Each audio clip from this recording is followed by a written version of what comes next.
La Asamblea escuchará The Assembly will hear an address by the Prime Minister of the Islamic Republic of Pakistan, His Excellency Imran Khan. May I request protocol to escort His Excellency? I have great pleasure in welcoming His Excellency Prime Minister of the Islamic Republic of Pakistan, and I invite him to address the General Assembly. Bismillah ar-Rahman ar-Rahim. Iyyaka na'budu wa iyyaka nasta'in. Mr. President, Honorable Secretary General, Excellencies, ladies and gentlemen, I feel honored today to represent my country at this forum of world leaders, where we have a chance to discuss problems that the world is facing. I want to talk about a lot of problems, but just 4 today. And I especially came to this forum despite a difficult time in my country, facing challenges.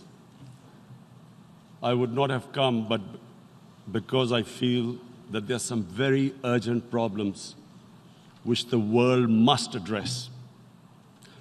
So first of all, I start with climate change. So many leaders have talked about climate change. But Mr. President, I feel that there is a lack of seriousness. Perhaps world leaders some of the leaders who can do a lot, do not realize the urgency of the situation. We have a lot of ideas, but as someone said, ideas without funding is mere hallucination. Pakistan, I'll give you start with my own country. Our country is amongst the top 10 nations in the world which are most affected by climate change. We depend upon our rivers. We are mainly an agricultural country. And 80% of the water in our rivers comes from our glaciers. The glaciers, not just on the Pakistani side, even India. The 80% of the water in Ganges and the Indian rivers also comes from the glaciers, from the Himalayan glaciers, Karakoram, Hindu Kush. And these glaciers are melting at quite a rapid pace. We detected already 5,000 glacial lakes in our mountains. And if this keeps going, if nothing is done, we are scared that humans are facing a huge catastrophe. In my country, when my party came to power in the province of KP, we planted 1 billion trees in 5 years. Now we've set ourselves a target of 10 billion trees in Pakistan. Idea being to counter the effects of global warming. But one country cannot do anything. This has to be a combined effort of the world. My optimism comes from the fact that the Almighty has endowed humans with great powers. We can do anything, provided our survival instinct is stirred up. And this is really what I hope that the United Nations will take a lead in this. There must be more emphasis. Richer countries must be pushed. Countries that mainly are responsible for greenhouse gas emissions. They must be pushed because our country contributes minuscule amount to greenhouse gases. So I feel that the United Nations must take leadership in this. My second issue for me right now is even more critical. Mr. President, every year, billions of dollars leave the poorer countries and go towards rich countries. Billions of dollars siphoned off by the ruling elites of the developing world. And they find their way into Western bank accounts, offshore accounts, tax havens, expensive properties hidden behind companies bought in Western capitals. Mr. President, this is devastating the developing world. This is causing more poverty, debts. It's impoverishing the developing world. The difference between rich and poor countries is growing because of this. Money laundering, which happens because money leaves the poorer countries into rich countries, is not treated the same as, for instance, money from drugs or terror financing. The seriousness which terror financing and money from drugs, the way it is treated, it's not the same. The way the poor countries are being plundered by their elites. It's not happening. In my country, when I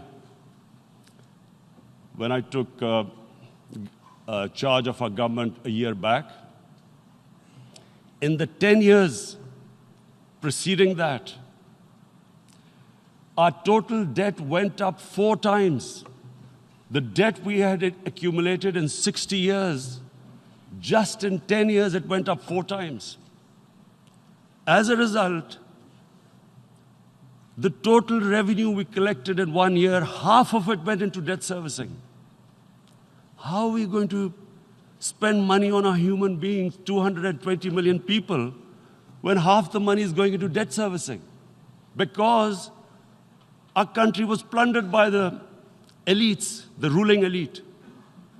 And easily they could get the money out. And when, Mr. President, we located properties in Western capitals bought by this money through corruption and money laundering, located the properties of these corrupt leaders, we find it so difficult to retrieve it. That money, if we retrieved that money, we could spend on our human beings. But it's so difficult. The laws protecting these criminals. We do not have the sort of money to have expensive lawyers and spend millions and millions of dollars. We need help from the rich countries. And, Mr. President, it's critical. The rich countries must show political will. They cannot allow this to happen. How can the poor countries spend money on human development, which the United Nations asks, SDG? How are we going to do it when this money can easily leave our countries? So, unless the rich countries intend to build walls to stop economic refugees coming as we see right now, they must take action. They must take action now. It must be a deterrent. Corrupt ruling elites should not be able to take money out easily and park it into foreign bank accounts and into these properties abroad. And I never understand why. Why do we have these tax havens? Why is this allowed? Why shouldn't rich people pay taxes? Why is it legal to have these tax havens where you have these secret accounts? Because, the world is changing. The population of the world is growing. Sooner or later, you're going to have a crisis if the poor get poorer and the rich get richer. There is going to be a crisis sooner or later. So this is my second point. I hope that the United Nations takes a lead in this. It involves the IMF, the World Bank, Asian Development Bank. They must find a way of stopping this plunder of the developing world. My third point is Islamophobia. There are 1.3 billion Muslims in this world. There are millions of Muslims living in other countries, European countries, and the US as minorities. Islamophobia, since 9/11, has grown at a pace where it is alarming. Human communities live together. There should be understanding amongst them. But Islamophobia is creating a division. Muslim women wearing hijab, it's become an issue. It's become an issue in some countries. Hijab is some sort of a weapon. A woman can take off her clothes in countries, but she can't put on more clothes. How is this happening? Because of Islamophobia. And how did this Islamophobia start? After 9/11. And why did it start? Because certain Western leaders equated terrorism with Islam. Islamic terrorism. Radical Islam. What is radical Islam? There is only one Islam. And that is the Islam we follow of Prophet Muhammad sallallahu alaihi wasallam. There is no other Islam. Radical Islam, Islamic terrorism, what message did they send to people in the West? And why is there Islamophobia? How is a person in New York, in the Midwest, in the US, in European capital, how is he going to distinguish between who is a moderate Muslim and who's a radical Muslim? Because terrorism has nothing to do with any religion. This Islamic terrorism, Islamic radicalism, and sadly used by leaders, this has been the main reason for this Islamophobia. And it has caused pain amongst Muslims. We in Muslim countries watch this Islamophobia traveling abroad, and it's getting worse. And may I just say, Mr. President, that in European countries, it is marginalizing Muslim communities. And we all know that marginalization leads to radicalization. Some of the people who ended up as militants in Syria and other places were from marginalized Muslim communities. And my point here is that we must address this issue. I'm sad to say that we Muslim leaders have not addressed this issue either. After 9/11, when this thing came about war against radical Islam, rather than Muslim leaders trying to explain to the West that there is no such thing as radical Islam, in all human communities, they are radicals. They're liberals and rest are moderate. All human communities, Christians, Jews, everyone has it. But Islam is not radical, neither Judaism, neither Christianity, neither Hinduism. No religion preaches radicalism. The basis of all religion is compassion and justice, which differentiates us from the animal kingdom. But unfortunately, the Muslim leadership was so scared of being called radical Islam that all of them became moderates. In Pakistan, we were in the eye of the storm, and our government coined a phrase called enlightened moderation. No one knows what it meant. But everyone started putting on Western suits that they were moderates, started speaking. Even those who didn't know English would speak English because they were moderates. No one had a clue what it was. Because we, in the Muslim world, did not explain to the West that there is no such thing as radical Islam. One of the reasons why after 9/11, Islam was supposed to be equated with terrorism was suicide attacks. Because the 9/11 bombers did a suicide attack, all sorts of theories came up that the Muslims are involved in suicide attacks because they will get virgin in heavens.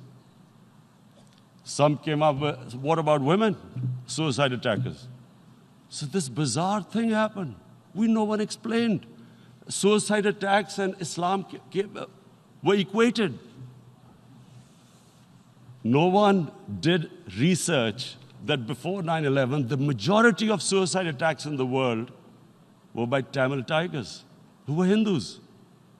No one blamed Hinduism, and quite rightly. What has Hinduism got to do with what desperate people were doing in Sri Lanka?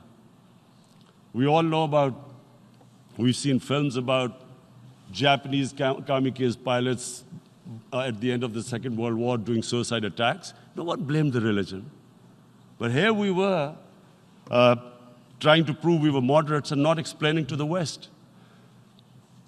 But the most important thing I wanted to say here today, in explaining this Islamophobia, Mr. President, and I feel it's very important because I've spent, because of I played professional sport in England, I spent a lot of time there.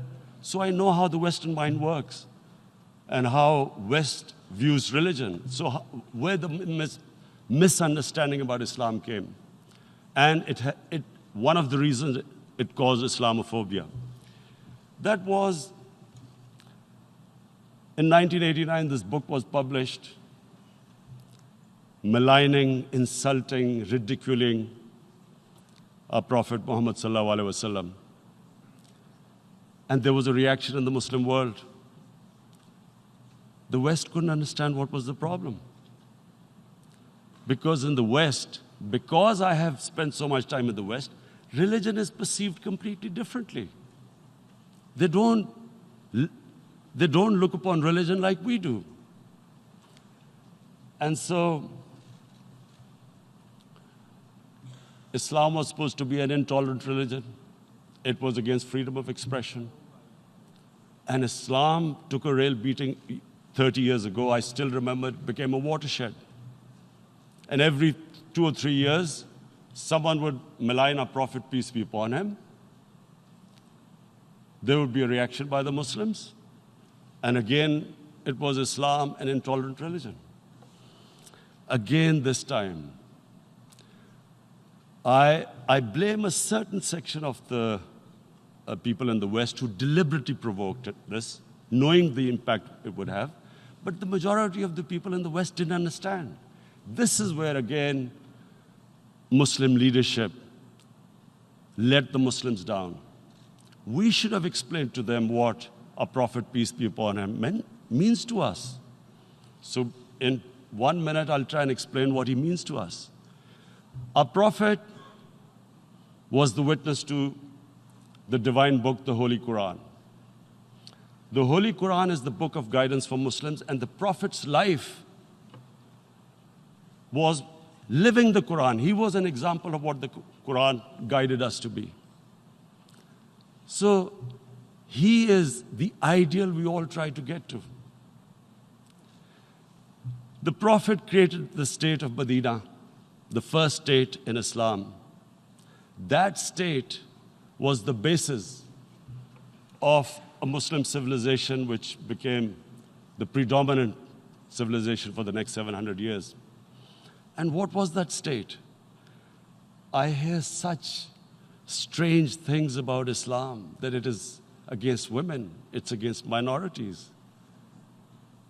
The first state of Islam in Medina, it was the first time a welfare state was set up.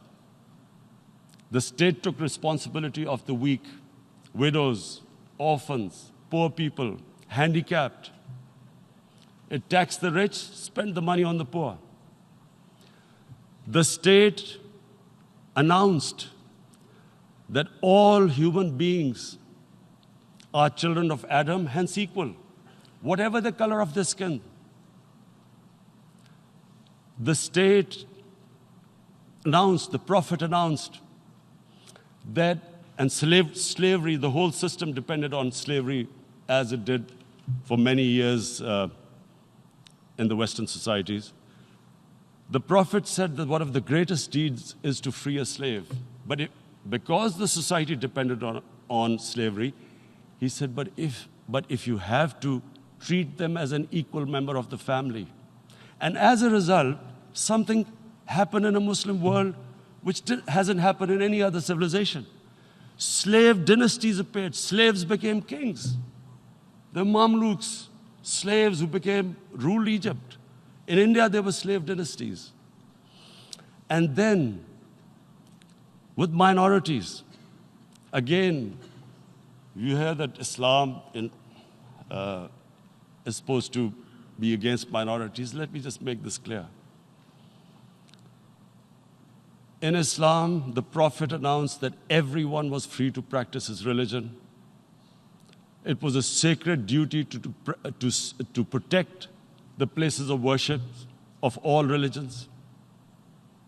He announced that every person is equal in front of law, whatever his religion or his color.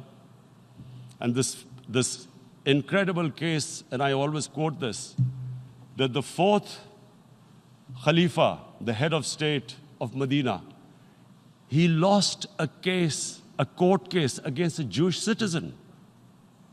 So, number one, it showed there was a rule of law, no one was above law. And number two, that a Jewish citizen was an equal citizen. So, Mr. President, when a Muslim society is unjust to its minorities, it is going against the religion of Islam and our Prophet, peace be upon him. So, it is important to understand this. The Prophet lives in our hearts. When he's ridiculed, when he's insulted, it hurts. As we human beings understand one thing: the pain of the heart is far, far, far more hurtful than physical pain. And that's why the Muslims react. And I always thought that if I ever had this stage, I would try and explain this to the world community, especially to the Western community, because having lived in the Western community, people didn't understand this. When I first went as a teenager to England, there was a comedy film on Jesus Christ. It's unthinkable in Muslim societies. So we need to explain that, look, in a human community, we must be sensitive to what causes pain to other human beings. We have, in the Western society, and quite rightly, the Holocaust is treated with sensitivity because it gives the Jewish community pain. That's all we ask. That do not use freedom of speech to cause us pain by insulting our holy prophet. That's all we want. And now, the number fourth point, Mr. President, and this is the most critical point, is the reason why I especially came here. It is about what is happening in Kashmir. Before I go on this, I want to make one thing clear, that when we came to power, my first priority was that Pakistan would be a country which will try its best to bring peace. We had been through this war on terror. We joined the United States war on terror after 2001. And Pakistan went through one of its worst periods where 70,000 Pakistanis died and over 150 billion was lost to our economy. And Mr. President, I opposed the war because in the 80s, Pakistan had joined the Western countries in what was the freedom struggle then in Afghanistan against the Soviets. And it was funded by the Western countries. These mujahideen groups, which were treated in guerrilla warfare, were trained by Pakistan Army, funded by the Western countries, and especially US, and they waged what was a freedom struggle in Afghanistan. The Soviets called them terrorists. We called them freedom fighters. 1989, the Soviets retreated. The Americans packed up and left. Pakistan was left with these groups. Come 9/11, Pakistan joined the United States in this war on terror. And now our government was supposed to, the reason why I opposed joining this war, because here we had indoctrinated them in jihad, meaning freedom struggle against foreign occupation. Now, because we had joined the US, and the US had occupied Afghanistan, now we were supposed to tell them that, no, this is not freedom struggle and jihad, it's terrorism. So that's why I tried to tell then government that, stay neutral because you will have leverage over them. You will be able to control them. But if you join them, you become collaborators and they will attack you, which is what happened. They turned against us. We went through a nightmare. 70,000 people killed in a war we had nothing to do with. No Pakistani was involved in 9/11.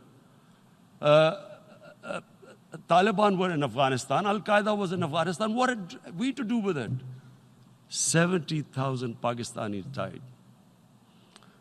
So when we came to power, we decided that we would dismantle what was left of these groups. And this decision was taken not just by us, but by all the political parties in Pakistan. Unfortunately, they didn't implement it. So we came to power, we decided to implement it, and we dismantled whatever was left of the groups.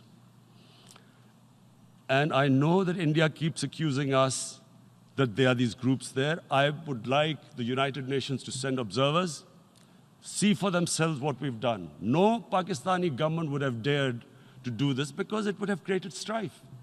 But we decided that there would be no militant organizations in Pakistan. So I need to give you this background and to what I'm going to say later on. And secondly, we started mending fences. I invited the Afghan president. We developed a relationship with Afghanistan. We had problems with Iran. We mended fences there. And then India. Now let me just give you a little background about my relationship with India. Because of cricket, and cricket being it's a passion in the subcontinent, I had great following in India. I have friends in India, and I loved going to India.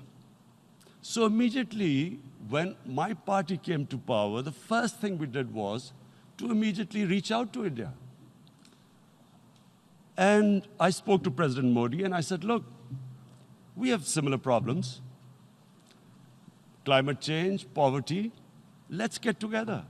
Let's resolve our differences through trade. Let's build a relationship on trust.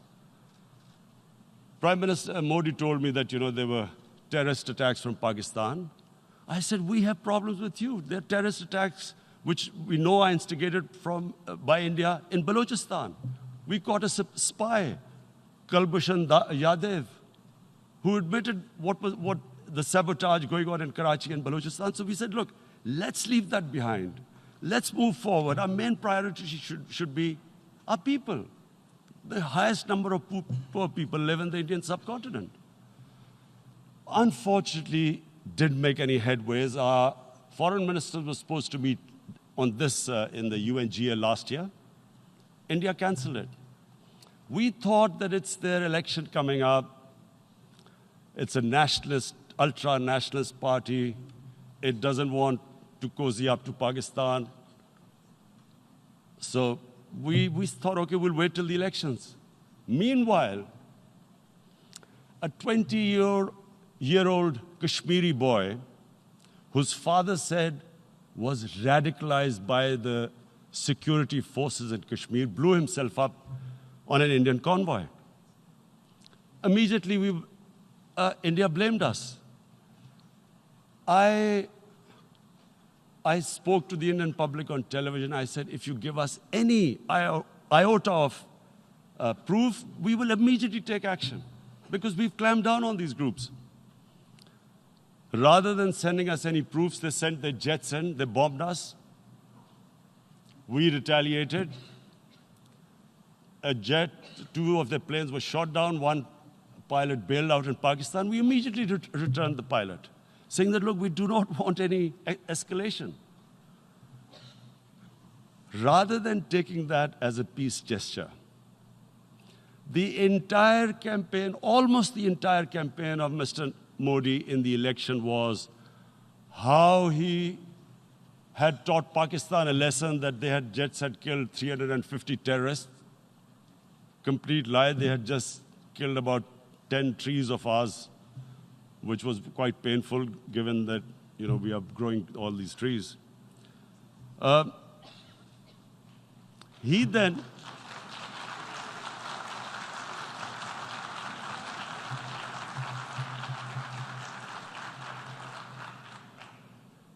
the election campaign, Mr. Modi used words like, this is just a trailer, the movie is about to start.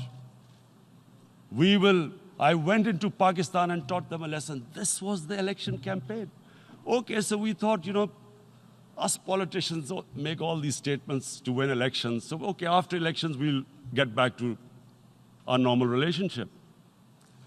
Well, the moment the elections ended, we approached India, no response, but then we discovered they were trying to push us in the FATF blacklist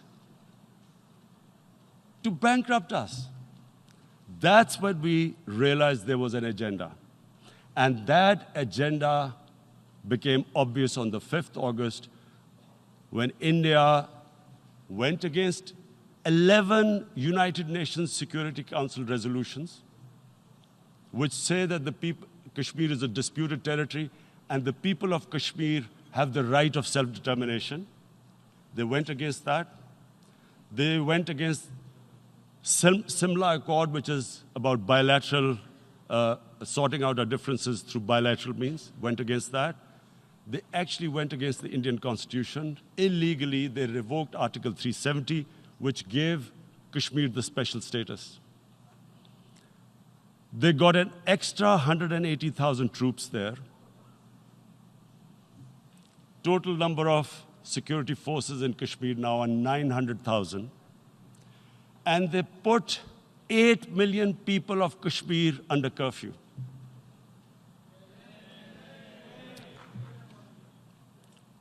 Mr. President, now I just briefly want to make the people understand, how can anyone do something like this? And for that, I have to explain to you what is RSS. RSS, Mr. Narendra Modi is a life member of RSS. RSS was an organization that was inspired by Adolf Hitler and Mussolini, came about in 1925. They believed in racial purity, racial superiority. They also believed they were an Aryan race like the Nazi believed they were an Aryan race. All that I'm saying can be verified. This is the time of information revolution. You can Google all this, what I'm saying. But it is very important for me to explain this to you so you know what is happening in India. This RSS believed in the ethnic cleansing of Muslims from India. At one point, there was racial superiority of the Hindu race. Secondly, it was hatred for the Muslims and for the Christians, because they believed that this golden age of Hindu civilization was stopped because of Muslim rule centuries back and then the British rule of India. So it was racial superiority and hatred for Muslims and Christians. This is openly stated. You look at the founding fathers of RSS, Golwalkar and Savarkar. Just Google them and you'll find out. And this ideology of hate is what murdered the great Mahatma Gandhi in 1948. It was this ideology of hate that made Narendra Modi in 2002 do a pogrom against Muslims in Gujarat when he was the chief minister. He allowed 3 days for these RSS goons who were inspired by the Hitler brown shirts. They actually wear brown shirts. This RSS, the Congress Home Minister gave a statement that in RSS camps, terrorists are being trained. And these terrorists butchered 2,000 Muslims and 150,000 Muslims were made homeless. Narendra Modi could not travel to the US because of that. And I need to make you understand this background before I explain to you that what sort of a mindset would lay siege to 8 million people with 900,000 troops.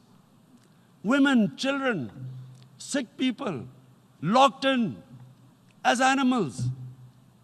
In fact, of what I know of England, if 8 million animals were locked in, the RSPCA would have made a lot of noise about it. These are human beings.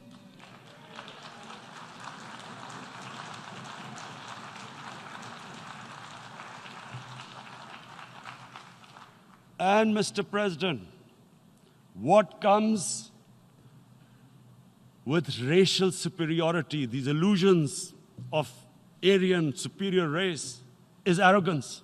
The two go together. And it's arrogance that makes people make mistakes and do stupid things. Cruel things like what Narendra Modi has done. It's sheer arrogance. And it's arrogance that has blinded him from the fact that what is going to happen when the curfew is lifted? Has he thought about it? This hasn't been thought through. What is he going to do when he lifts the curfew? Does he think that people of Kashmir will quietly accept the status quo because India has changed the constitution and taken away the special status? They'll accept that? Mr. President, 100,000 Kashmiris have died in the past 30 years because they were denied the right given by the United Nations, the right for self-determination. 100,000 have died and 11,000 women have been raped. There are 2 United Nations human rights reports on this. The world hasn't done anything because India is a huge market, 1.2 billion people. Sadly, the material prevails over the human. But this has serious consequences. Again, I repeat, that's why I'm here. Look, what is going to happen when the curfew is lifted will be a bloodbath. The people will come out. There are 900,000 troops there. They haven't come to, as Narendra Modi says, he's done this for prosperity of Kashmir. This is supposed to be for the development. These 900,000 troops, what are they going to do when they come out? There'll be a bloodbath. Has he thought it through what happens then? Mr. President, has anyone thought that what happens when there is a bloodbath? What do you think the impact will have on people of Kashmir? What do you think they will think? The way they have been boxed in their houses, treated like worse than animals, no rights. Thousands of all the political leadership has been arrested, taken out of Kashmir. Even those Kashmiri leaders who were pro-India have been taken out. 13,000 boys have been picked up and taken to God knows which destinations. So what do they think? What will the people of Kashmir do when they lift the curfew? They will be out in the streets. And what will these soldiers do? They will shoot them. They've already used pellet guns, blinded young boys. In the last 6 years, the 5 years, the oppression that has gone on in Kashmir. And so, Kashmiris will be further radicalized. Mr. President, there will be another Pulwama. And guess what? India will blame us. They're already blaming us. They're saying all this is happening because of Pakistan. One of their defense ministers said, there are 500 terrorists lined up on the border to go in. Why would Pakistan send 500 terrorists when there are 900,000 troops? What impact are they going to make? What will they do? And don't we know that the moment there is some terrorist attack, all that will happen is there'll be further cruelty and oppression of the people of Kashmir. We will just give the 900,000 troops to further crush the people of Kashmir. And then we'll give the Indian government an excuse that, look, Pakistan is a terrorist state, and this mantra that has gone on, Islamic terrorism. The moment you use this catchword, Islamic terrorism, the whole world turns away. No one talks about human rights. You can do whatever you want, which is what has happened in Kashmir, because they keep using this word, Islamic terrorism. And this is what they're doing right now. What do we benefit from further increasing the cruelty on the people of Kashmir? And why would we want this? But there is no other narrative left for India. As when they lift the curfew, whatever happens, Pakistan will be blamed, and there is always a danger of another Pulwama. They might come and bomb us again, and then another cycle might start. And what does Narendra Modi think? That 180 million Muslims of India are thinking right now. Aren't they watching these Kashmiris stuck inside for 55 days they've been stuck in? Aren't they watching? What do you think? Don't you think that the Muslims will be radicalized in India? And I'm talking about 180 million people. And when they get radicalized, there will be some incident in India somewhere down the line. Again, we will be blamed. And I'm warning you right now, again, we will be blamed. And, Mr. President, what about 1.3 billion Muslims who are watching this? And they know that it is only happening in Kashmir because they're Kashmiri Muslims. This is not happening to Kashmiri Hindus. They know that this is happening because of their religion. So what do you think they will be thinking? What do you think the Jewish community would think if they were, forget 8,000 Jews stuck like this? What do you think Europeans would think? What do we think? I mean, any human community, if their members are stuck like that, what do you think they will think? Are we a children of a lesser God? Is it not going to cause us pain? And then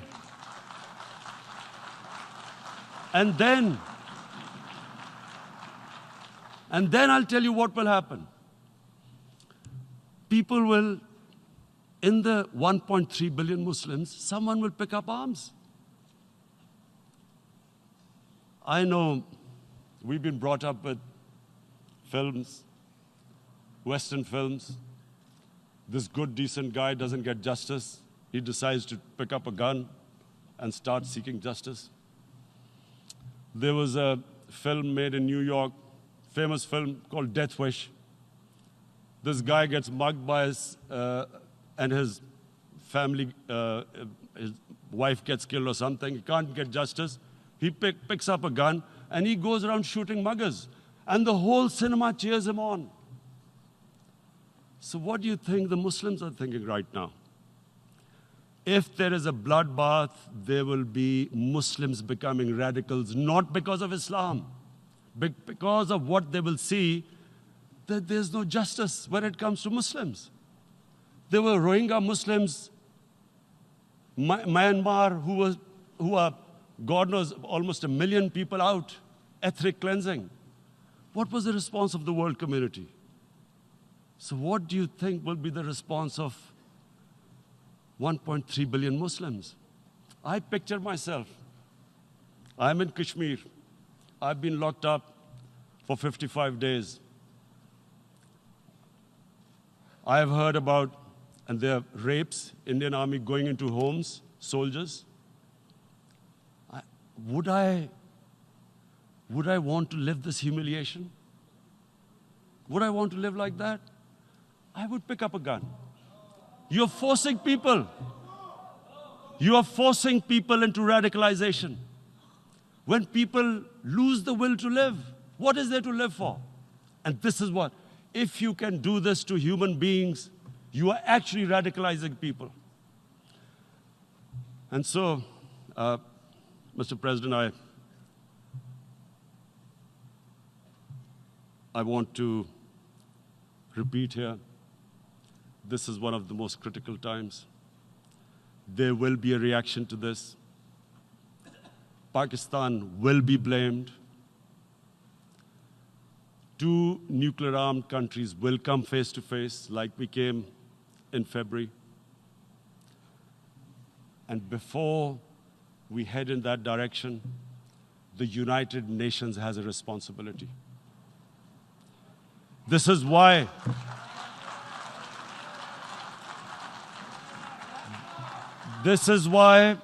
the United Nations came into being in 1945. You were supposed to stop this happening.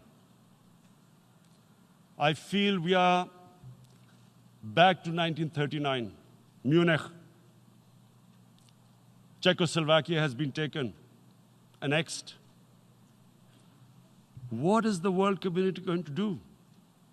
Is it going to appease a market of 1.2 billion, or is it going to stand up for justice and humanity?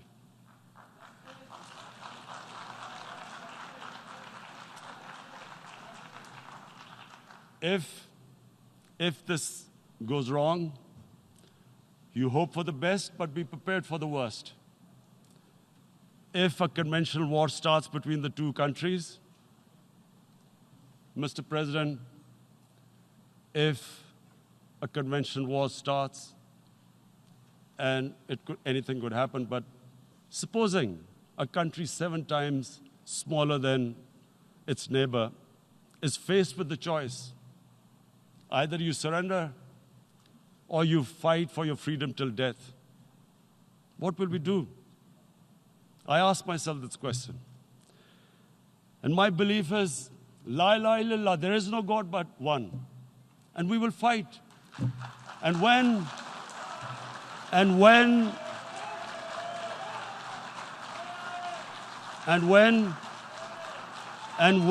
a nuclear-armed country fights to the end, it will have consequences far beyond the borders.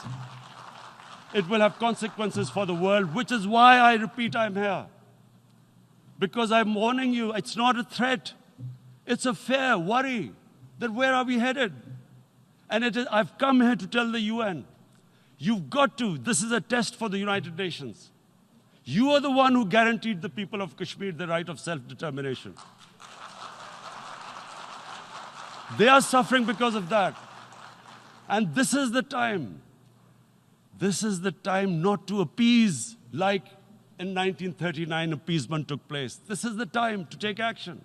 And number 1 action must be that India must lift this inhuman curfew, which has lasted for 55 days. It must free all political prisoners, and especially those 13,000 boys that have been picked up. Parents don't know where they've disappeared. And then the world community must give the people of Kashmir their right of self-determination. Thank you. En nombre de la Asamblea General agradezco. On behalf of the General Assembly, I would like to thank His Excellency, the Prime Minister of Pakistan, and I ask protocol to escort His Excellency.